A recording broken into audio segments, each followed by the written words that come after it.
신약성경 265페이지 고린도전서 3장 18절에서 23절까지의 말씀 찾으신 줄 알고 제가 봉독해 드리도록 하겠습니다. 18장 18절 말씀입니다.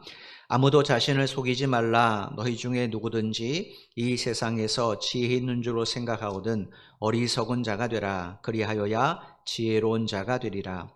이 세상 지혜는 하나님께 어리석은 것이니 기록된 바 하나님은 지혜 있는 자들로 하여금 자기 꾀에 빠지게 하시느니라 하였고 또 주께서 지혜 있는 자들의 생각을 헛것으로 아신다 하셨느니라. 그런즉 누구든지 사람을 자랑하지 말라. 만물이 다 너희 것임이라. 바울이나 아볼로나 게바나 세계나 생명이나 사망이나 지금 것이나 장래 것이나 다 너희의 것이요 너희는 그리스도의 것이요 그리스도는 하나님의 것이니라. 아멘.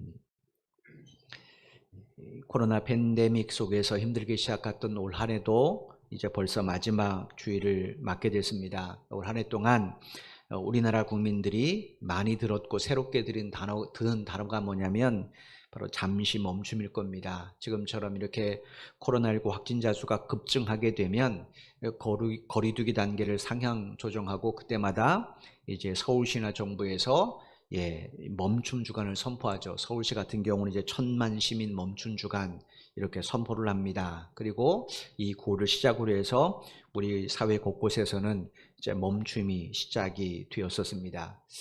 이런 잠깐의 멈춤, 이거를 글을 쓸 때 사용하는 문장보호로 표현해 보면 아마 쉼표라 이렇게 말할 수 있을 겁니다. 쉼표라는 이 문장보호는 글을 쓸 때 같은 의미의 어구를 나열할 때, 모음 이렇게 나열할 때, 그 다음에 문장끼리 연결 관계를 나타낼 때, 혹은 문장에서 끊어 읽을 부분이 좀 필요할 때, 이때 사용하는 문장보호가 바로 쉼표죠. 근데 음악에서도 이런 쉼표가 있습니다. 음을 내지 않는 부분이나 그 길을 나타낼 때 쉼표라는 기호를, 음악 기호를 이렇게 사용을 합니다. 여러분, 음악이라는 것은 소리를 내야 존재하는 겁니다. 그죠? 소리가 없으면 그건 음악이 아니죠. 사람이 목소리로 내든 악기로 내든 소리가 발생해야 그게 음악입니다. 그럼에도 불구하고 악보상에 쉼표가 등장하면 사람이든 악기든 쉼표에 해당되는 대상은 무조건 쉬어야 됩니다. 그렇지 않고 나는 음악이 한 사람이야 하고 소리를 내면 어떻게 되겠습니까? 그 음악 전체를 망치게 되는 거죠. 따라서 쉼표가 있으면, 나에 해당되는 그 부분에 쉼표가 있으면 다른 악기가 연주하든 다른 파트의 사람이 소리를 내든 그것과 상관없이 나는 무조건 쉬어야 됩니다. 저 사람도 노래하는데 저 악기도 연주한다 하고 쉼표를 무시하면 그건 음악 전체를 망칠 뿐 아니라 개인적으로도 큰 문제가 발생하죠. 그래서 음악은 쉼표가 발생하면 반드시 쉽니다. 그리스도인들에게서 주일은 어떤 날인가? 하나님께서 허락하신 인생의 쉼표와 같은 날이에요. 왜냐? 하나님이 우리에게 뭐라고 말씀하셨습니까? 그날 모든 일상을 내려놓고 쉬라 이렇게 명령을 하셨어요. 출애굽기 20장 말씀해 보면 하나님께서 출애굽한 이스라엘 백성들을 시내 산에 불러 모으시고 그들에게 모세를 통해 율법을 주실 때 특별히 십계명은 직접 돌에 새겨 주셨죠. 그만큼 중요하다는 겁니다. 돌에 새겼다는 것은 지워지지 않게 하기 위함입니다. 영원하다는 거예요. 그 내용은. 그때 하나님께서 네 번째 계명으로 주신 말씀이 있어요. 출애굽기 20장 8절 말씀입니다. 안식일을 기억하여 거룩하게 지키라. 여기 우리말로 안식이라고 부르던 히브리어가 샤바트라는 단어인데 이 단어의 문자적 의미가 뭐냐면 하던 일을 내려놓다, 하던 일을 멈추다, 쉬다 이런 뜻이에요. 그러니까 안식일의 문자적 의미가 뭐냐면 하던 일을 모두 내려놓고 쉬는 날입니다. 그래서 제가 어릴 때는 저는 이제 합동 측에서 자랐는데 합동도 약간 고신에 가까운 합동인데 제가 어릴 때 학생 때는 전사님들이랑 목사님이 뭐라고 가르쳤는가? 주일날에는 공부를 못하게 했어요. 보통 시험이 월요일이지 않습니까? 그러면 어떻게 되는가? 주일날 밤 12시까지 기다려야 돼요. 그리고 12시 땡땡땡 하면 그때부터 공부를 시작해야 돼요. 그러니 공부가 얼마나 되겠습니까? 그죠? 그래도 그때는 그만큼, 그게 더 맞다는 건 아니고 율법적인 내용이겠지만 그만큼 주일을 굉장히 중요하게 생각했어요. 우리 아는 것처럼 아주 유명한 일화들이 있습니다. 처음에 고신 측의 목사님들은, 성도들은 어떻게 가르쳤는가? 막 어디 차를 타고 어디를 가다가 12시가, 토요일 날 12시, 밤 12시가 됐다. 그럼 내려서 걸어갔어요. 면도를 하는데 12시가 됐다. 그럼 반쪽을 남겨둔 채로 교회를 옵니다. 그게 부끄러움이 아니었습니다. 왜냐하면 그만큼 경건하게, 어떻게든 이 문자적으로라도 경건하게 지키려고 노력을 했다라는 거죠. 그만큼 안식일은 그리스도인들의 신앙에 매우 중요한 그런 부분입니다. 여러분, 이런 안식일, 우리는 주일 개념이죠. 이런 안식일을 하나님께서 언제 제정해 줬는가? 그때 출애굽하는 이스라엘 백성들에게 약 1400년 전에 그때 전해 주셨는가? 기원전 1400년이죠. 그렇지 않습니다. 하나님이 이 안식을 언제 제정해 주셨는가? 온 세상을 창조하신 그 다음 날, 즉 사람을 창조하신 그 다음 날 안식일을 제정해 주셨어요. 창세기 2장 1절 2절 말씀입니다. 천지와 만물이 다 이루어지느니라 하나님이 그가 하시던 일을 일곱째 날에 마치시니 그가 하시던 모든 일을 그치시고 일곱째 날에 안식하시니라. 여기 창세기 2장 1절에서 우리말로 이루어지니라 라고 보냈던 히브리의 뜻이 뭐냐면 완성하다, 끝마치다, 끝내다라는 거예요. 그러니까 하나님이 모든 창조사역을 다 끝나셨어요. 당신의 계획대로. 그런데 이해할 수 없는 것은 2절에 보니까 하나님께서 아직 뭔가 부족한 것처럼 제7일이라는 날을 따로 제정해 주셨어요. 그리고 그날에는 아무것도 하지 않으시고 그냥 쉬셨습니다. 여러분 아시는 것처럼 하나님은 쉼이 필요 없잖아요. 그죠? 구약성경 이사야 40장 28절에 보면 하나님은 땅 끝에서 창조하신 하나님은 피곤하지 아니하시고 곤비하지도 않다라고 기록되어 있습니다. 또 시편 121편 4절에 보면 이스라엘을 지키시는 이는 졸지도 않고 주무시지도 않는다라고 말씀하셨어요. 우리를 지키시는 하나님이 졸면 어떡합니까? 누가 우리를 지켜줍니까?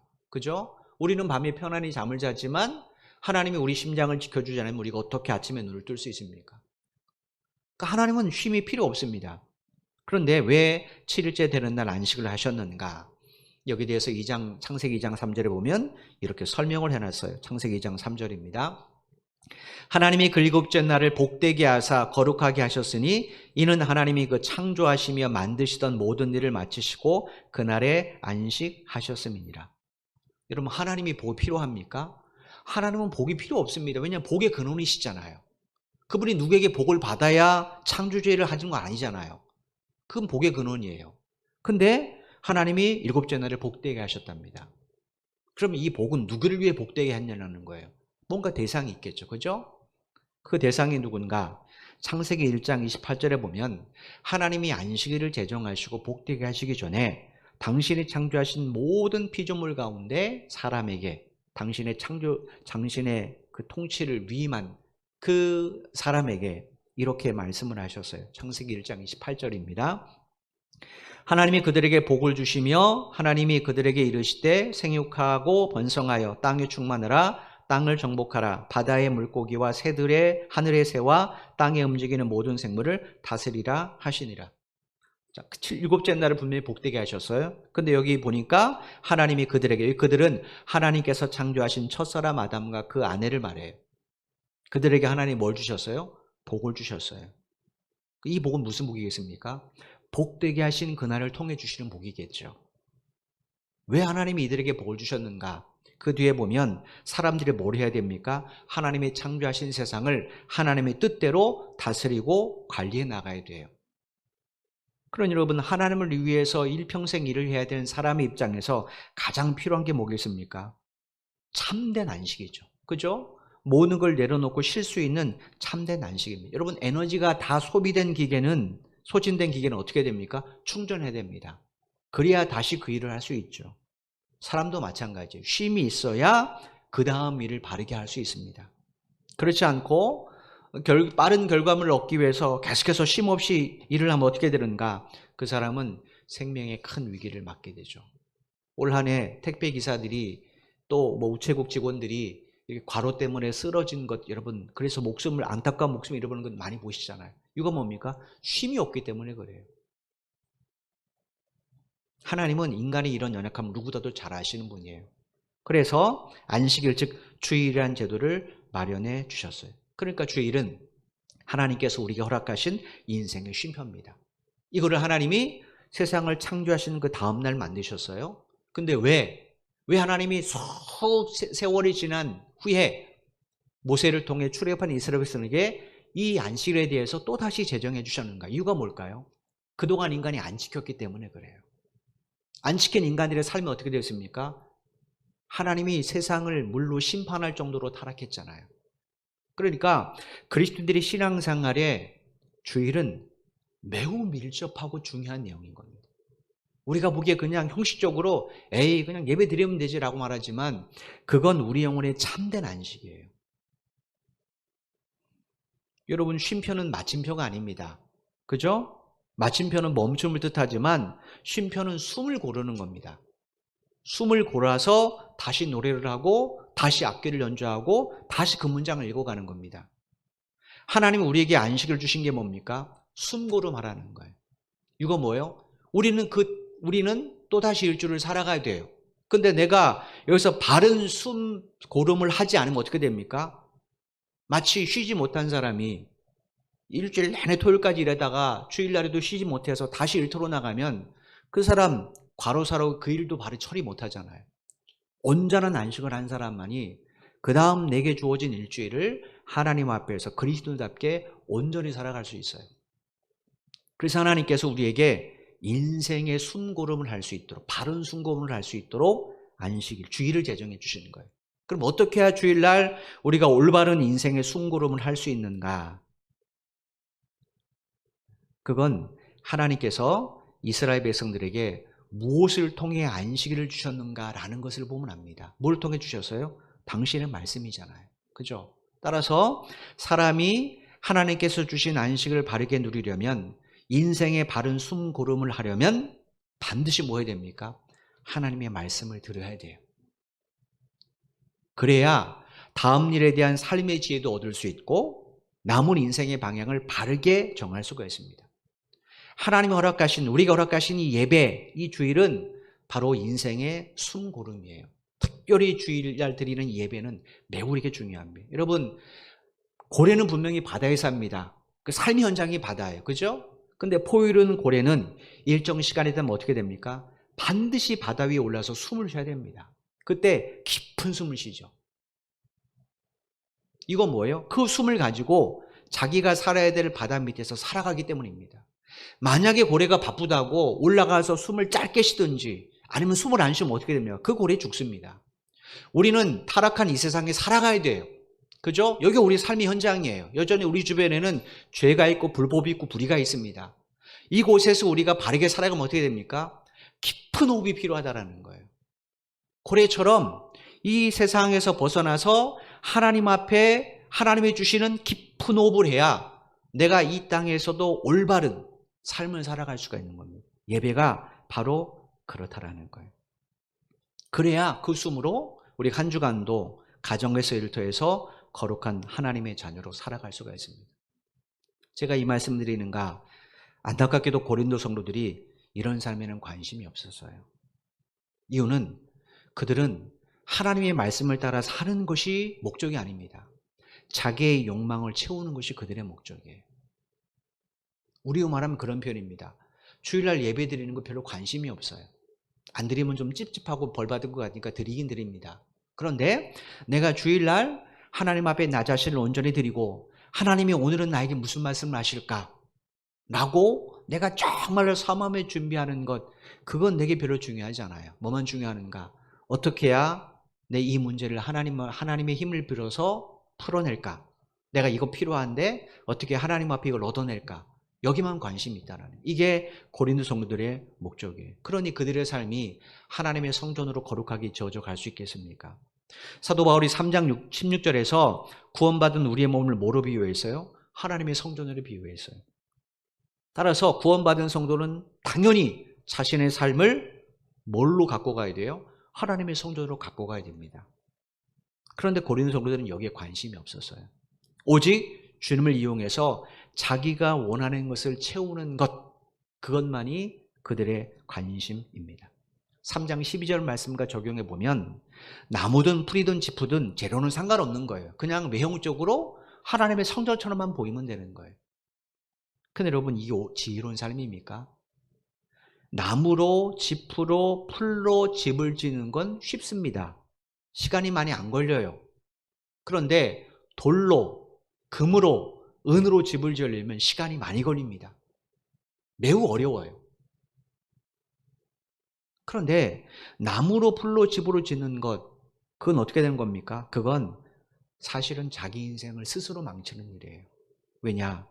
사도 바울이 말했잖아요. 나무로, 풀로, 짚으로 지은 건물은 하나님의 심판 앞에 어떻게 된다고요? 다 소멸되어 버린다라는 거예요. 이 사실을 바울은 오늘 본문 18절에서 이렇게 말씀해 줬습니다. 오늘 본문 18절 말씀입니다. 아무도 자신을 속이지 말라. 너희 중에 누구든지 이 세상에서 지혜 있는 줄로 생각하거든 어리석은 자가 되라. 그리하여야 지혜로운 자가 되리라. 고린도전서 1장 30절에서 사도 바울이 고린도 교회 성도들의 정체성에 대해서 뭐라고 말했냐면, 당신들은 하나님으로부터 나서 예수 그리스도 안에 있는 사람들입니다라고 말해줬습니다. 고린도전서 1장 30절 말씀입니다. 너희는 하나님으로부터 나서 그리스도 예수 안에 있고 예수는 하나님으로부터 나와서 우리에게 지혜와 의로움과 거룩함과 구원함이 되셨으니. 여러분, 이 고린도전서 1장 30절을 강의할 때도 말씀드렸지만 여기서 그리스도 예수 안에 있고라는 말은 그리스도 예수로 옷 입게 되었다는 의미예요.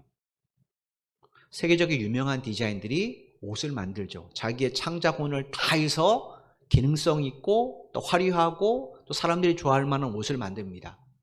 그거는 자기가 만든 창작품이에요. 그런데 그 옷을 디자인들이 누구에게 입힙니까? 모델에게 입혀요. 왜 입혀요? 모델을 돋보이게 하기 위해서요? 아니죠. 자기가 만든 옷을 보여주기 위해 사람들에게. 그래야 사람들이 그 옷을 사죠. 아니, 사람들이 입지 않은 옷을 뭐하러 만듭니까? 그러니까 모델이 해야 할 일은 뭡니까? 자기의 미모를 자랑하고 자기 몸매를 자랑하는 일인가? 아니죠. 자기가 옷을 자랑하는 거. 왜냐? 그게 디자이너가 자기에게 이 옷을 입혀준 목적이기 때문에 그래요. 하나님이 저나 여러분에게 예수 그리스도 옷을 입혀줬어요. 자, 이 옷을 왜 입혀줬습니까? 우리 자랑하게 하기 위해서요? 아니잖아요. 그죠? 그 옷을 자랑해야 다른 사람들이 저 옷이 나에게 영원한 생명의 길이구나. 저 옷이 나를 내 인생을 사람답게 사는 유일한 길로 인도하는 안내자구나 라고 생각해서 어떻게 하면 그 옷을 입을 수 있습니까? 라고 우리에게 묻지 않겠어요. 그죠? 그런데 이 옷을 가지고 나만 자랑하면 어떻게 됩니까? 그럼 이 옷을 내게 입혀주신 하나님의 목적, 하나님의 뜻은 내가 짓밟는 것이 되는 거예요. 여러분, 고린도 1장 30절에서 사도 바울이 하나님께서 우리에게 그리스도 옷을 왜 입혀줬다고 말했어요? 우리의 삶을 통하여 예수 그리스도의 의로우심, 거룩하심, 또 주님의 십자가를 통한 구속의 은혜, 이거를 사람들에게 보여주기 위해서. 그러므로 그리스도인들은 누구를 자랑하게 됩니까? 당연히 우리에게 이 옷을 입혀주신 하나님의 지혜, 또 십자가를 통해 당신의 몸을 우리에게 내어주신 예수님의 은혜, 이게 우리의 자랑거리죠. 그런데 안타깝게도 고린도 교인들은 뭘 자랑했는가? 자기들의 지혜, 자기들의 믿음 자랑했어요. 저 사람 믿음 형편없어. 내 믿음 정도는 돼야지. 이렇게 하는 게 맞는 거야. 라고 자기들의 지혜, 자기들의 믿음만 자랑했다라는 거예요. 여러분, 생각해 보십시오. 원론적으로 고린도 성도들이 어떻게 구원받게 되는가? 그들의 지혜가 그들의 믿음 때문인가? 그들이 어떻게 예수님이 하나님의 아들이시고 그리스도라는 사실을 알게 되는가? 그들이 학문을 연구한 결과인가? 지적 노력인가? 아니잖아요. 그죠? 고린도서 1장 2절에 사도 바울이 말하는 것처럼 그들을 성도로 불러주시고 그들에게 성령을 보내주신 하나님의 지혜 때문이에요. 그런데도 계속해서 자신의 지혜와 자신들의 믿음만을 교회에서 자랑한다면 그건 뭐와 같습니까? 스스로 자기를 속이는 영적 기만 행위와 똑같은 겁니다. 그래서 바울이 18절에서 아무도 자신을 속이지 말라 이렇게 경고하는 거예요. 이거를 바울이 뭐라고 불렸어요? 역으로 말하면 너 자신이 하나님 앞에 미련한 존재임을 인정하라는 거예요. 하나님 앞에 내가 미련하다면 내 죄를 말할 수 없겠죠. 내가 내 죄를 자랑한다는 것은 하나님의 말씀보다 내 죄가 더 지혜롭다고 생각하니까 자랑하는 거잖아요. 그러니까 아무도 하나님 앞에 자신을 속이지 말라. 이 말이 무슨 얘기입니까? 너 자신이 얼마나 하나님 앞에 미련하고 연약한 존재인지를 인정하라는 거예요. 바울이 이 말을 했겠어요? 그래야 내 지혜와 내 생각을 의지하지 않고 하나님의 지혜와 하나님의 말씀을 의지하게 되기 때문에 그래요. 어떤 문제가 발생합니다. 이거 나 혼자 충분히 할 수 있어. 그럼 그 사람 하나님 앞에 기도하지 않아요. 그죠? 내가 하면 되는데. 근데 충분히 내가 할 수 있어도 내가 하나님께서 이것을 통해 무슨 일을 하실까가 고민돼요. 하나님이라면 어떻게 하시겠습니까? 어떻게 좋겠습니까? 라고 하나님의 죄를 인정한 사람은 나에게 아무것도 아닌 문제 하나까지도 어떻게 하는가?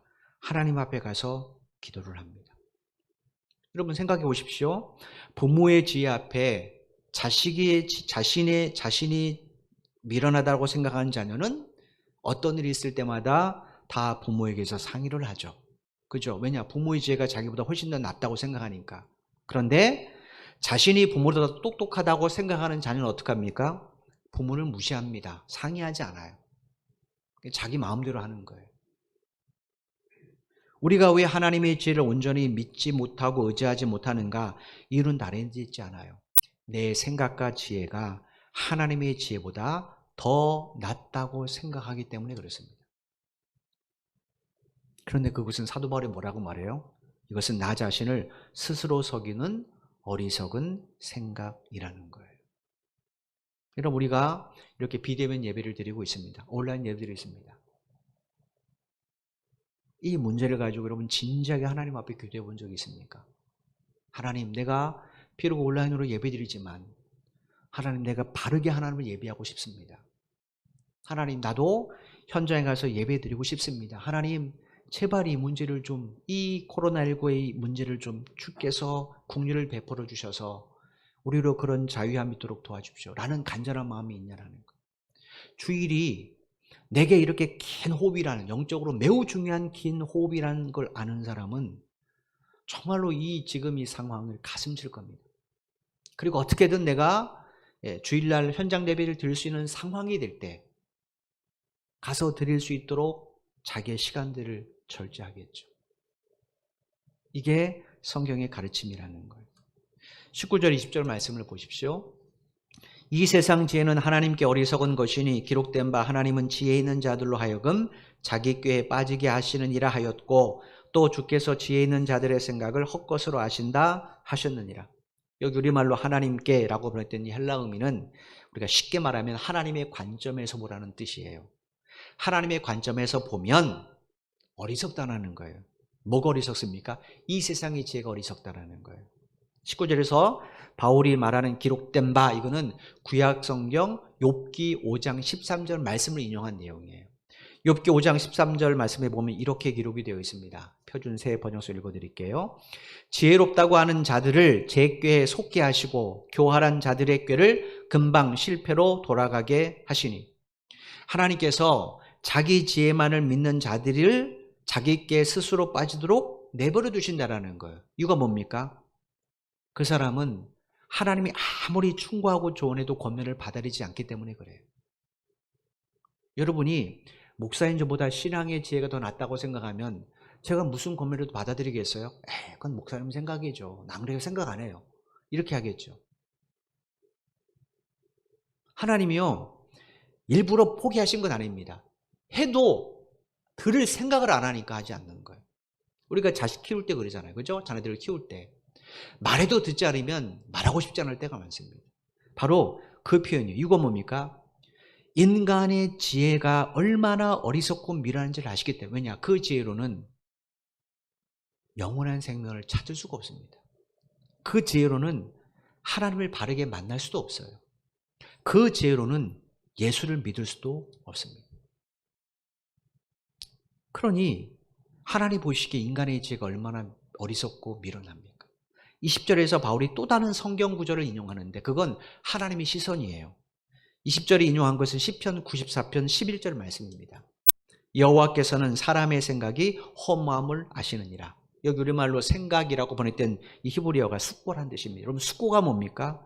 단순히 생각하는 것을 숙고라고 하지 않죠. 그죠? 숙고라는 것은 깊이 생각하는 겁니다. 오랜 시간을 두고 정말로 깊이 생각하는 게 숙고예요. 그러니 이 사람들이 자신의 죄를 얼마나 크다고 생각하겠어요? 그죠? 내가 충분히 숙고했으니까 내 생각이 맞다고 생각하죠. 그런데 하나님은 그런 우리들의 죄를 뭐라고 어떻게 보신다고요? 허무한 것으로 보신다라는 거예요. 여기 허무함이라고 번역된 히브리어는 텅 비었다라는 거예요. 왜 텅 비었다고 말씀하실까요? 인간의 지혜는 인간을 죄에서 구원할 수 없기 때문에. 내 죄로 내가 죄에 앉을 수 있습니까? 그렇지 못해요. 인간은 그 지혜로 불법만 행할 뿐입니다. 불의만 행할 뿐이에요. 생명, 평안, 안식, 내가 내 지혜로 제공받을 수 있습니까? 제공받지 못해요. 그래서 하나님께서 인간의 죄를 허무한 것으로 평가하신다라고 말씀하시는 거예요. 그러므로 우리의 인생을 하나님의 성전으로 바르게 갖고 가려면 우리가 누구의 지혜를 의지해야 됩니까? 당연히 나에게 영원한 생명과 평안과 참된 안식을 제공해 주실 수 있는 하나님께 의지해야 되겠죠. 바울이 고린도 성도들이 바로 이 사실을 알게 원했던 겁니다. 21절 23절 말씀입니다. 그런즉 누구든지 사람을 자랑하지 말라. 만물이 다 너희 것임이라. 바울이나 아볼로나 게바나 세계나 생명이나 사망이나 지금 것이나 장래 것이나 다 너희의 것이요 너희는 그리스도의 것이요 그리스도는 하나님의 것이니라. 이 말씀은 뒤에서부터 읽으면 조금 더 선명하게 이해가 됩니다. 뒤에서도 읽어보십시오. 그리스도는 누구의 것이에요? 하나님의 것입니다. 고린도 교회는 누구의 것이에요? 그리스도의 것입니다. 왜냐하면 그리스도를 통해서 태어났으니까. 그죠? 그 다음에 바울과 아볼로나 게바나 세계나 생명이나 사망이나 지금 것이나 장래의 것, 이 모든 만물은 다 누구의 것이에요? 우리의 것입니다. 왜냐하면 하나님이 세상을 창조해서 누구에게 주셨어요? 우리에게 주셨잖아요. 그죠? 여러분, 그리스도가 하나님의 것이다, 이 말이 무슨 의미인가? 하나님은 아버지고 예수 그리스도는 아들이니까 존재적으로 아버지가 아들보다 더 뛰어나니까, 더 능력 있고 훌륭하니까 존재적으로 종속관계에 있다는 뜻인가? 이런 의미가 아니에요. 이것은 기능적인 순종의 관계를 말씀하시는 겁니다. 하나님, 성부 하나님도 하나님이시고 성자 하나님도 하나님이시에요. 그러나 성자 하나님인 예수님께서는 당신의 아버지에 대해서 존중한 마음을 가지고 그분의 말씀에 순종했다라는 거예요. 예수님 왜 이 세상에 오셨습니까? 하나님의 말씀에 순종하기 위해서 그래요. 예수님이 왜 이 땅에서 모욕과 멸시와 천대를 받고 십자가에 죽으셨습니까? 하나님의 말씀에 순종하기 위해서 그래요. 예수님 왜 부활하셨어요? 왜 하늘로 승천하시고 왜 다시 재림하십니까? 하나님 말씀에 순종하는 겁니다. 여러분, 그 예수 그리스도께서 이 세상에 교회를 세우셨어요. 그러니까 교회뿐 아니라 우리 선교제일교회라는 우리 공동체, 이 세상에 있는 모든 교회들, 또 공동체에 속한 우리 개개인 다 누구의 것입니까? 그리스도의 것이에요. 그죠? 하나님이, 그리스도가 하나님의 것이고 교회가 그리스도의 거니까 교회에 속한 모든 공동체, 각 개개인은 다 누구의 것이에요? 그리스도의 것입니다. 그리고 나서 바울이 이 세상 만물이 다 누구의 것이라고요? 교회의 것이라고 말씀하셨어요. 여기서 바울이 만물을 말할 때 여기에 누구도 포함시켰냐면 자신과 아볼로와 게바도 포함시켰어요. 왜 바울이 만물을 이야기하면서 자신을 포함해서 아볼로와 게바를 포함시켰는가? 그러면서 이게 교회 것이라고 했으니까 이건 고린도 교회들의 것이다라고 말하는 거예요. 왜냐? 이 세 사람 지금 고린도 교회에 관련이 있잖아요. 여기서 잠깐 목회를 했잖아요. 바울은 교회를 개척했고, 그 다음에 이 아볼로는 제2대 목회자고, 게바 같은 경우는 사도로서 순회의 목회를 했잖아요. 그죠? 고린도 교회 관련이 있기 때문에 자신과 아볼로가 게바가 교회 것이다라는 것은 우리가 바로 너희들의 것이다라는 표현과 같아요. 바울이 왜 이런 말을 했을까요? 그건 자신과 아볼로와 게바가 고린도 교회 성도들의 신앙생활의 목표가 되어서는 안 된다는 걸 말하기 위해서 그래요. 바울과 아볼로와 게바는 하나님께서 고린도 성도들이 거룩한 성도답게 그 부름에 합당한 삶을 살게 하시기 위해서 어떻게 하신 거예요? 그들에게 보내주신 하나님의 일꾼들이에요. 하나님의 도구들이라는 거예요. 그러니까 이 사람들을 그리스도와 동일선상에 두면 되겠습니까? 안 되죠. 오직 예수님만이죠. 여러분, 한국 교회사에도 훌륭한 목사님들이 굉장히 많아요. 그죠? 분명히 그분들이 전하신 말씀, 그들의 삶을 우리가 본받아야 됩니다. 그런데 그걸 넘어서 그분들을 그리스도와 동일한 선상에 놓으면, 예수님과 동일한 선상에 놓으면 되겠습니까? 그건 안 되죠. 바울이 좀 이해하고 싶은 거예요. 지금 고린도 교회에 뭘 만들었습니까? 바울파 개발판 들어왔잖아요. 그죠? 이건 무슨 얘기예요? 아볼로파는 아볼로가 그리스도와 동일하다는 이야기고, 바울파는 바울이 그리스도와 동일하다는 이야기고, 개바파는 개바가 베드로가 그리스도와 동일하다는 이야기입니다. 바울이 지금 이야기해요. 그거 아니라는 거예요.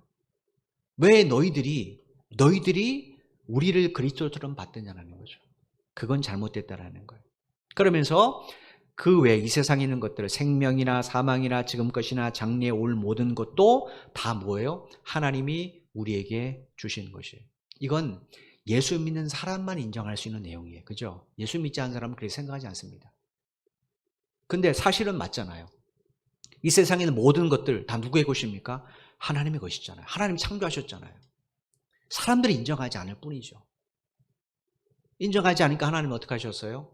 당신을 이 땅에 보내셔서 그들이 이 사실을 바르게 깨닫도록 그들의 죄의 눈을 다 십자가의 불로 벗겨주셨잖아요. 그리고 그들을 통해 뭘 만드셨어요? 교회를 세우셨죠. 그러니까 이 세상에 있는 모든 것들은 다 뭐예요? 하나님이 우리에게 주신 것들이에요. 자, 그러면 우리 마음대로 해도 될까요? 그러면 안 되잖아요. 왜냐? 이건 내 것이 아니니까. 그죠? 이건 내 것이 아니잖아요. 하나님이 내게 맡겨주신 거잖아요. 그러면 이 모든 것들을 어떻게 됩니까? 예수님께서 아버지 하나님 말씀에 순종하신 것처럼 우리도 하나님의 뜻대로 바르게 사용하기 위해서 기도하고 지혜를 구해야 되겠죠. 그럴 때만이 우리가 비로소 하나님이 내게 주신 모든 것들과 바른 관계를 맺을 수 있어요. 그것이 시간이든 그것이 재능이든 그것이 물질이든 바른 관계를 맺을 수가 있다라는 겁니다. 왜냐? 이게 하나님 내게 주신 것이니까. 그때서 우리가 비로소 하나님 앞에 신실한 청지기로 살아갈 수가 있는 겁니다. 그런 사람이 하나님 앞에 섰을 때 집과 나무와 풀로 만든 집을 하나님 앞에 내어드리겠어요? 그러지 않죠. 그런 사람의 삶 자체가 바로 그 하나님의 보시기에 금이고 은이고 보석이기 때문에 그렇습니다. 하나님은 저나 여러분이 이런 삶을 살기를 원하십니다. 이런 성전을 지어가기를 원하세요. 그럼 곰곰이 생각해 보십시오. 정말로 우리에게 주일이 없었다면, 이 예배가 없었다면 우리가 어떻게 신앙생활을 온전히 살아갈 수 있을까? 그건 매우 어렵습니다. 제가 말씀드렸잖아요. 그리스도인이 되는 것은 혼자 할 수 있는 일이 아닙니다. 절대로 혼자 할 수 없어요. 따라서 공동체는 내게 매우 중요한 부분이고 그 공동체가 함께 모여 예배하는 것도 역시 매우 중요한 겁니다. 여러분 한 해를 돌아보시면서 나는 정말로 하나님 앞에 이런 주의를 바르게 드렸는가? 내가 바른 예배자로 살았는가 한번 곰곰이 생각해 보십시오. 물론 우리에게도 다 나름대로의 핑계거리가 있습니다. 바빠서, 아이들 때문에, 아파서 다 핑계거리가 있어요. 근데 그 문제를 가지고 내가 진지하게 하나님 앞에 기도해 봤냐는 거죠. 하나님, 오늘 내가 교회를 못 갑니다. 나의 아이들과 함께 예배를 드려야 되는데 하나님, 아이들이 이 말을 알아듣기 매우 어려운 줄 압니다. 성령님 도와주십시오. 이 아이들이 저와 함께 바르게 예배할 수 있도록 하나님께서 그 창조하신 영혼이 반응할 수 있도록 도와주십시오. 라고 우리가 기도해 봤냐는 거예요. 하나님, 내가 건강이 안 좋습니다. 내가 주일날 하나님을 바르게 예배하고 싶사오니 하나님 나에게 깊은 잠을 주십시오. 하나님, 내가 토요일날 좀 절제하고 내가 주일을 위해서 충분히 예배를 온전히 드릴 수 있는 육체가 될 수 있도록 나에게 절제함을 주십시오. 라고 기도해 봤냐는 거예요. 우리에게 그런 간절함이 필요하다는 겁니다. 2021년도에는 여러분에게 이런 간절함이 있었으면 참 좋겠습니다. 여러분, 우리가 주일날 함께 드리는 예배는 종교행위가 절대로 아닙니다. 이걸 종교행위로 생각하시면 절대로 안 돼요. 하나님이 예배를 창세기 22장에서 아브라함이 독자 아들 이삭을 바치는 걸로 표현하셨어요. 그만큼 예배는 나를 하나님께 드리는 거예요. 내 삶 전체를 하나님께 드리는 겁니다. 이 예배를 내가 얼마나 바르게 준비하고 바르게 이 예배를 드리기 위해서 노력했는가, 우린 스스로 한번 돌아볼 필요가 있을 겁니다. 이제 올 한 해도 여러분 아시는 것처럼 나흘밖에 남지 않았습니다. 여러분, 이 나흘 동안 우리가 2021년도 새해를 위하여 우리가 기도할 필요가 있지 않겠습니까? 사도 바울이 로마서 14장 8절에서 뭐라고 이야기했습니까? 우리가 살아도 주를 위해서 살고 죽어도 주를 위해서 죽어야 된다고 말씀하셨어요. 정말로 우리가 이런 각오로 살아간다면 하나님이 어찌 우리를 당신의 거룩한 성전으로 사용하지 않겠습니까? 또 우리의 가정과 우리 일터에 어찌 당신의 뜻이 이루어지도록 역사하지 않겠습니까? 당연히 역사하실 겁니다. 여러분, 이런 비전을 가지고 여러분이 나흘이란 시간 동안 새해를 바르게 준비하셨으면 참 좋겠습니다. 우리가 여러분 K방역 잘한다고 얼마나 우리가 스스로 그렇게 생각을 했습니까? 우리나라 국민들이.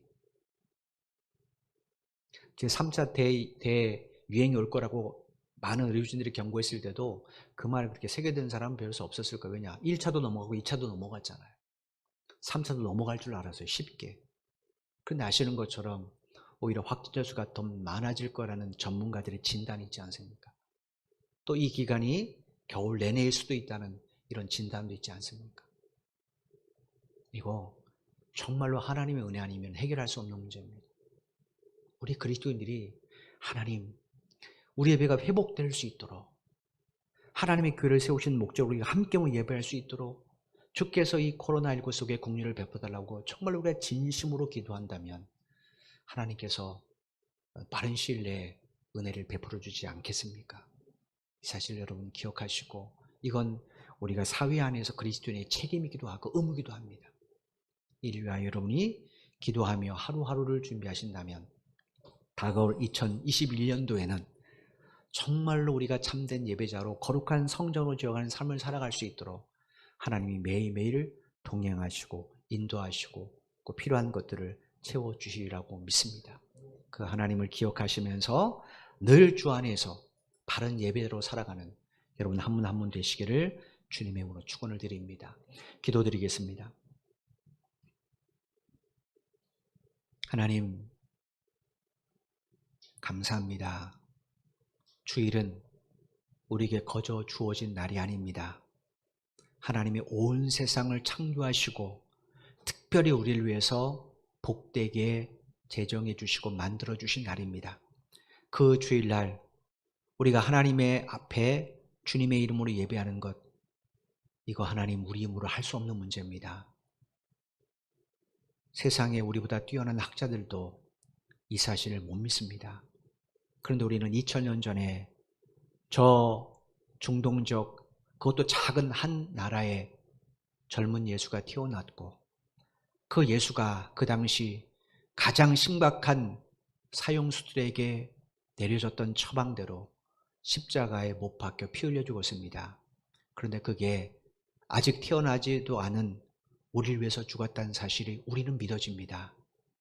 하나님, 이것이 어찌 우리의 능력이 우리 지혜겠습니까? 하나님께서 내게 베풀어 주신 너무나도 말할 수 없는 크고 은밀한 비밀한 하나님의 은혜고 하나님의 복임을 우리는 압니다. 하나님, 이 하나님의 은혜로 우리가 예배자가 되었습니다. 그럼 우리가 예배 드릴 수 있는 이 사실이 얼마나 놀라운 기적인지 모릅니다. 한 해 동안 우리가 어떤 마음으로 이 예배를 드리고 주일을 보냈는지 우리 스스로를 돌아볼 때마다 너무나도 부끄럽습니다. 하나님이 아담과 그의 아내를 창조하시고 안식일을 제정해 주시고 그날을 거룩하게 구별해 주셨는데 사람들이 그 하나님의 날을 짓밟았습니다. 이유는 자기들의 삶을 세우기 위해서입니다. 하나님, 그런 그들의 삶에 나타난 것, 불의와 불법과 죄의 양성이었습니다. 얼마나 그 모습이 지독한 죄의 냄새를 풍겼는지 하나님 노아 시대 때 아예 물로 세상을 심판하실 정도였습니다. 하나님이 주신 시간, 하나님이 주신 재능, 하나님의 주신 능력으로 그들은 그렇게 살다가 심판을 받았습니다. 노아의 8 식구들 구원을 받았습니다. 그리고 그들이 하나님의 축복으로 다시 새 삶을 시작했습니다. 그런데 그들의 후손들이 하나님이 주신 시간과 재능과 물질로 만든 것은 바벨탑이었습니다. 참으로 가슴이 아픕니다. 하나님 우리에게 어떻게 이 구원을 베풀어 줬는데 지금 우리는 우리 나름대로의 바벨탑을 쌓고 있지는 않습니까? 하나님 한 해를 돌아보면서 정말로 하나님 앞에 용서를 구할 것밖에 없음을 다시 한번 깨닫습니다. 이 마지막 주일에 이 사실을 알게 하신 하나님 참 감사를 드립니다. 이후로 우리가 반복된 죄를 범하지 않도록 은혜 베풀어 주옵소서. 주일날 하나님의 말씀으로 바른 숨고르기를 할 수 있는 우리의 영혼과 우리의 육체가 되기를 간절히 소원합니다. 그래서 예배 후에 주어진 모든 시간들 날들을 하나님 앞에 바르게 살아가는 우리가 되기를 원하오니 하나님 2021년도에는 우리 모든 성도들이 그런 참된 예배자의 삶을 살아가도록 은혜 베풀어 주옵소서. 새 하나님께서 우리에게 어떤 직분을 맡기실지 어떤 일을 맡기실지 우리는 알 수 없습니다. 하나님 주께서 교회를 통해 주신 직분을 겸허하게 겸손하게 받아들이게 하시고 정말 하나님 앞에서 그 직분에 충성을 다할 수 있는 우리 모두가 되게 하여 주옵소서. 그래서 2021년도에는 우리 각 사람 한 사람 한 사람이 하나님의 은혜 가운데 금으로 은으로 보석으로 우리의 삶을 거룩한 하나님의 성도들로 바르게 세워가는 지혜로운 건축자들이 될 수 있도록 복을 내려주시고 이 일에 필요한 모든 것들은 하나님이 그때그때마다 다 허락해 주실 줄로 믿습니다. 우리의 지혜를 의지하지 않고 그런 하나님의 지혜를 의지하는 그런 새해가 될 수 있도록 주여 도와주옵소서. 이제 남은 사회를 주 안에서 바르게 점검하고 바르게 준비하고 바르게 세워가는 시간들이 되기를 원합니다. 그래서 송구영신 예배 때 정말로 거룩한 마음으로 또 희망과 소망 가운데 새해 첫 시간을 주 앞에 드리는 우리 모두가 되게 하여 주옵소서. 한 주간도 성도들의 가정과 일터를 주님의 손에 온전히 의탁을 드립니다. 코로나19로 인하여 감염되지 않게 하시고 어려움 없도록 긍휼을 베풀어 주옵소서. 예수님의 이름으로 간절히 기도드리옵나이다. 아멘. 이제는 교회의 머리가 되신 우리 주 예수 그리스도의 은혜와 독생자 예수 그리스도를 우리를 위해 십자가에 내어 주시가주를 사랑하신 아버지 하나님의 만극하신 사랑하심과 우리 속에 내주하셔서 감화, 감동, 교통, 충만하시는 성령의 역사심이 오늘 말씀의 마음을 깊이 새기면서 내게 주신 시간도 재능도 물질도 또 교회도 모든 것들이 다 하나님의 것임을 알고 하나님의 뜻대로 사용하기 위해서 날마다 하나님 앞에 지혜를 구하기를 원하는 사랑하는 모든 성도들의 발걸음 위에와 저들의 가정과 저들의 직장과 저들의 사업 위에 이 나라 이 민족과 우리 선교 제일교회 위에 지금부터 영원토록 함께 하시기를 간절히 축원하옵나이다. 아멘.